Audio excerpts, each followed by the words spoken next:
ဒီကောင်မလေးကသူ့ရဲ့ရည်စားဟောင်းကိုပြန်တွဲဖို့တောင်းပန်နေတာထင်ရှားပေမဲ့ဒီနေ့မှာတော့သူကလှုပ်ဝက်ပြီးချင်းတွေ့ပွဲတစ်ခုကိုတွားခဲ့ပါတယ်။တရက်အလိုတုန်းကတော့ရှုခင်နဲ့သူ့အကိုတို့အိမ်ပြန်ရောက်တဲ့အခါအမေဖြစ်သူကသူတို့ကိုစောင့်နေတာတွေ့လိုက်ရပါတယ်။အမေဖြစ်သူကဆိုဖာပေါ်ကစာရွက်တစ်ရွက်ကိုကောက်ကင်ပြီးမင်းငင်ချန်ကိုဘာတွေဖြစ်ခဲ့တာလဲလို့မေးလိုက်ပါတယ်။ရဲစခန်းကပေးတဲ့တံငွေဆောင်ရွက်ချက်ကိုမြင်လိုက်ရတဲ့အခါရှုခင်ကသူ့အကိုကိုစိုးရိမ်တကြီးနဲ့ကြည့်လိုက်ပါတယ်။ဒါကစောင်းငင်အတွက်သူကူညီပေးထားတဲ့ငွေကြေးပေးချေမှုမှတ်တမ်းဖြစ်နေလို့ပါပဲ။သူတို့အမေကတီးသွားခဲ့ပါပြီ။မင်းငင်ချန်ကတငယ်ချင်းတစ်ယောက်အတွက်ပါလို့အမြန်ရှင်းပြလိုက်ပါတယ်။ကံကောင်းစွာနဲ့ပဲအမေဖြစ်သူကသူ့စကားကိုယုံကြည်သွားပါတယ်။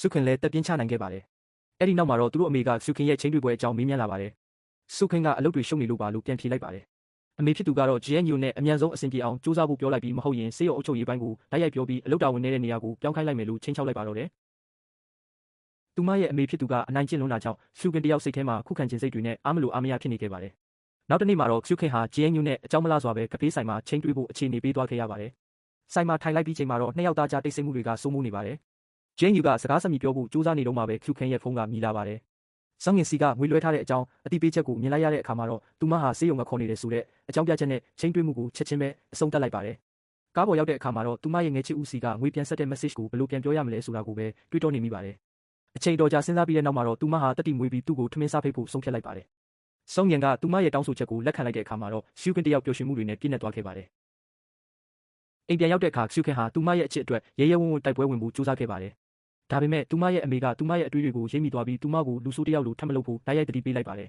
။အဲ့ဒီစကားတွေကစောင်းငင်နဲ့ပြန်ပေါင်းဖို့အတွက်ရှုခင်ရဲ့အာမန်တွေကိုချက်ချင်းပဲချေမှုန်းပစ်လိုက်ပါတယ်။လွန်ခဲ့တဲ့10နှစ်ကရှုခင်ကိုစောင်းငင်နဲ့မပေါင်းနိုင်အောင်သူမအမေကမိသားစုဝင်ဖြစ်ကနေဆွတ်လွတ်မယ်လို့ချိန်ချောက်ခဲ့ပူပါတယ်။စီကံတင်ကျက်တဲ့ပတ်ဝန်းကျင်မှာကြီးပြင်းလာခဲ့တဲ့ရှုခင်ကလည်းသူမအမေကိုဘယ်တော့မှမဆန့်ကျင်ရဲခဲ့တာကြောင့်စောင်းငင်ကိုရရဆက်ဆက်ဆွတ်ပစ်ခဲ့ရပါတယ်။အခု10နှစ်ကြာပြီးတဲ့နောက်မှာတော့ရှုခင်ဟာအဲ့ဒီရွေးချယ်မှုကိုထပ်ပြီးတော့လုပ်ရတော့မှာပါ။ဒါကြောင့်စောင်းငင်ကသူမကိုထမင်းကျွေးတဲ့အချိန်မှာရှုခင်ဟာဘလို့ဆက်ပြောရမှန်းမသိပဲစိုးရိမ်တကြီးနဲ့ရေကိုပဲခဏခဏတောက်နေမိပါတယ်။စောင်းငင်ကသူမရဲ့တွေ့ဝေမှုနဲ့ကြောက်ရွံ့မှုကြောင့်စိတ်ပြက်လာတဲ့အချိန်မှာပဲအပြင်ဘက်ကနေမီးလောင်ပြီဆိုတဲ့အော်တန်ကိုကြားလိုက်ရပါတယ်။မိသက်သမားတယောက်အနေနဲ့စောင်းငင်ဟာချက်ချင်းပဲအပြင်ကိုပြေးထွက်သွားခဲ့ပါတယ်။စားတောက်ဆိုင်တစ်ဆိုင်မှာတော့မီးခိုးလုံးတွေဥထွက်နေပါပြီ။အတွင်းထဲမှာလူတွေကြံနေသေးတယ်ဆိုတာသိလိုက်တဲ့အတွက်စောင်းငင်ကဘာမှမတွန့်ဆုတ်ပဲအထဲကိုပြေးဝင်သွားခဲ့တယ်။ကြောက်လန့်တကြားဖြစ်နေတဲ့ဒီအမျိုးသမီးလေးကိုဆွဲခေါ်ပြီးအမြန်ဆုံးအပြင်ကိုပြေးထွက်လာခဲ့တာပါ။ဒါပေမဲ့မီးကတော့အထဲမှာတောက်လောင်နေသေးပါပဲ။စောင်းငင်ကအနီးနားကမီးသက်ပိုက်ခေါင်းကိုဖွင့်လိုက်ပြီးရေပိုက်ကိုကျွမ်းကျင်စွာဖြန့်ချလိုက်တယ်။ရေထွက်ပေါက်နဲ့ချိတ်ဆက်ပြီးတဲ့နောက်မှာတော့မီးသက်ပိုက်ခေါင်းကိုကင်ပြီးစားတောက်ဆိုင်ဘက်ကိုပြေးသွားလိုက်တယ်။သူကယ်တင်လိုက်တဲ့ဒီအမျိုးသမီးလေးကတော့သူ့ရဲ့လှုပ်ဆောင်ချက်တွေအမြန်ဆန်လွန်းလို့အံ့အားသင့်နေမိတယ်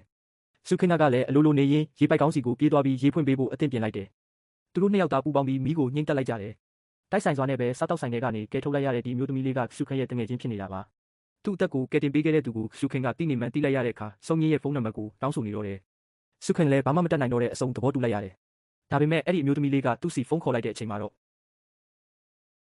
့ဒီအမျိုးသမီးကသူ့ကိုဖုန်းခေါ်လိုက်တဲ့အချိန်မှာတော့အေးဆက်ဆက်နဲ့ညှင်းပယ်ခံလိုက်ရပါတယ်။ဒါပေမဲ့လည်းသူမကအရှုံးမပေးဘဲဆက်ပြီးစူးစမ်းခဲ့တဲ့အတွက်နောက်ဆုံးမှာတော့စုံရန်ကသူမနဲ့တွေ့ဖို့သဘောတူလိုက်ပါတယ်။အဲ့ဒီအချိန်မှာရှုချင်းကသူပြန်ဖြေတာကိုအနားကနေကြားလိုက်ရပါတယ်။သူမရဲ့အကိုနဲ့ငယ်တငယ်ချင်းတွေကလည်းသူမကိုအံ့အားသင့်စွာနဲ့ကြည့်လိုက်ကြပါတယ်။ဘာမှလုပ်လို့မရတော့တဲ့ရှုချင်းတယောက်ရေချိုးကန်းထဲကိုထွက်သွားပြီးစိတ်မငြိမ်မသက်ဖြစ်စွာနဲ့လက်တွေကိုပဲပုတ်တက်နေမိပါတယ်။ပြီးတော့သူမတယောက်တည်းရှေ့ကောင်တာကိုသွားပြီးအရက်နဲ့ပဲစိတ်ကိုဖြေဖြောက်လိုက်ပါတယ်။တွေးလေလေစိတ်ထဲမကောင်းနေဖြစ်လာတဲ့အတွက်သူမရုတ်တရက်အရေးကြီးတဲ့ဆုံးဖြတ်ချက်တစ်ခုချလိုက်ပါတယ်။မကြခင်မှာပဲရှုချင်းတယောက်စုံရန်ရဲ့တကားဝကိုရောက်လာခဲ့ပြီးအရက်မူးနေတဲ့အကြောင်းပြချက်နဲ့အထဲကိုဝင်သွားလိုက်ပါတယ်။အဲ့ဒီအချိန်မှာပဲစုံရန်ကအိမ်ပြန်ရောက်လာပါတော့တယ်